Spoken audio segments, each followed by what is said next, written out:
2019 has been another crazy year for smartphones, and we at PhoneArena have spent long hours debating and discussing all the new devices that we have used and tested throughout the year, and now it's time to sum it all up with the highlights of 2019.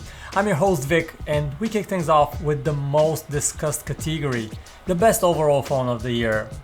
After a lot of debate, most of us agree that the iPhone 11 Pro series this year have truly made some impressive progress and deserve this award.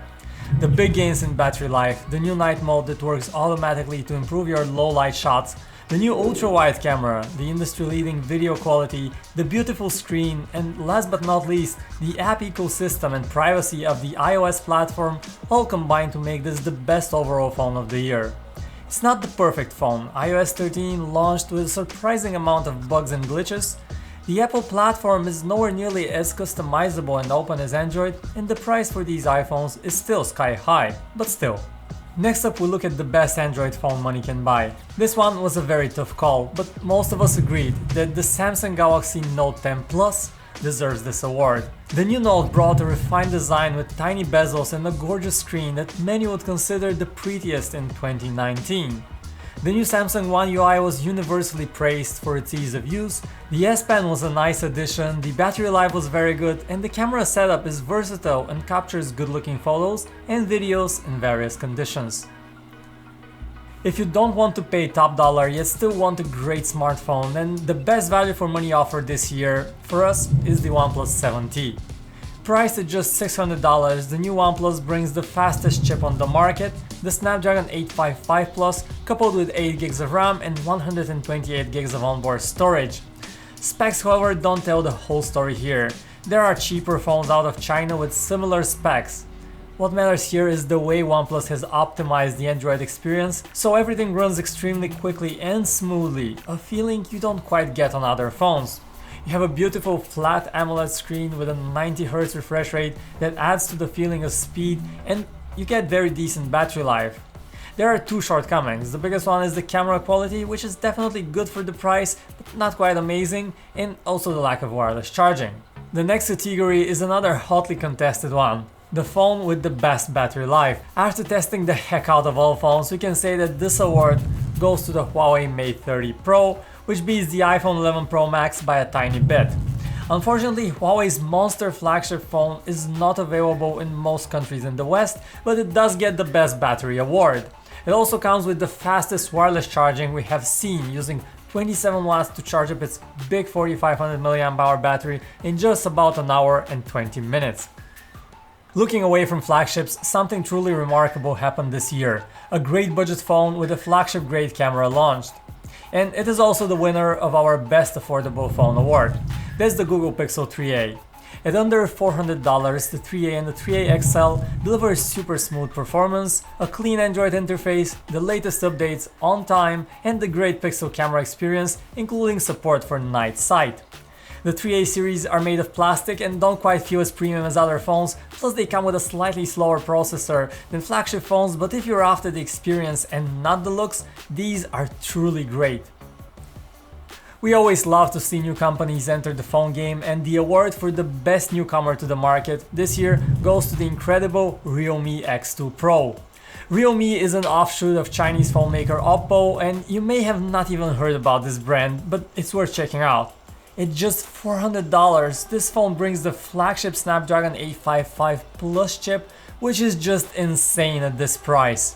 It's indeed a very fast phone, and it also looks the part, with premium materials used in its design. The other highlights include a 90Hz display, 50 watt Super VOOC fast charging, vapor chamber cooling for gamers, and more. Speaking of gamers, if you are serious about playing games on your smartphone, the best gaming phone of the year award goes to the Asus ROG Phone 2. This beast of a device comes with a 120Hz display, so you can react to everything that happens in the game in a snap, plus it has a special gaming mode that makes sure that the phone maintains high frame rates and you're not interrupted while playing. We also love the game controllers made by Asus specifically for this phone. They feel great and will take your gaming to the next level. The only downside is that this phone is a bit on the pricey side and might feel a bit too big for comfortable everyday carry. Next up, we have the award for the most innovative smartphone of the year. This is the device that pushed the boundaries of what's possible, that dared to dream big, and despite its shaky start, for us, this is the Samsung Galaxy Fold. Years in the making, the first foldable phone cost a small fortune. But it works, and it's a sci-fi dream come to life. It folds out to a tablet-sized 7.3-inch display that makes everything look bigger and better, and it's an absolute productivity monster.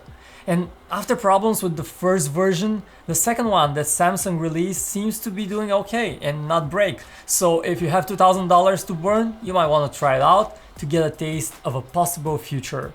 After the excitement, we should also look the other way and mention the biggest flop of the year. Unfortunately, as much as phone makers try, they sometimes just don't quite manage to realize their vision, and this year, the biggest flop was the Nokia 9 PureView.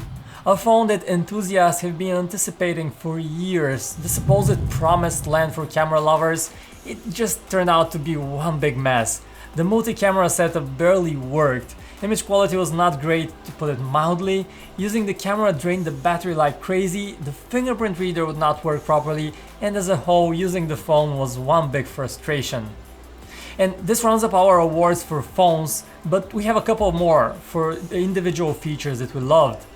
The best new hardware feature award goes to 90 Hz displays. This small improvement in display refresh rate might not be something super obvious, but after you use a 90 Hz phone for a while, you just feel the faster performance. The other big new hardware feature that impressed us was the Periscope camera system that some phone makers included. Having the ability to zoom in 5 times, 10 times and further on a phone without losing much in terms of quality is truly an incredible experience for camera enthusiasts. Finally, the best new software features of the year award goes unequivocally to dark mode. A system-wide dark mode where the background of apps turns dark made using our phones at night much easier on the eyes and much more enjoyable for everyone. There is still room for improvement. Dark mode is still not available in most browsers, and on many phones you have to remember to manually turn it on and off, which is a bit annoying, but we hope those will get fixed in 2020.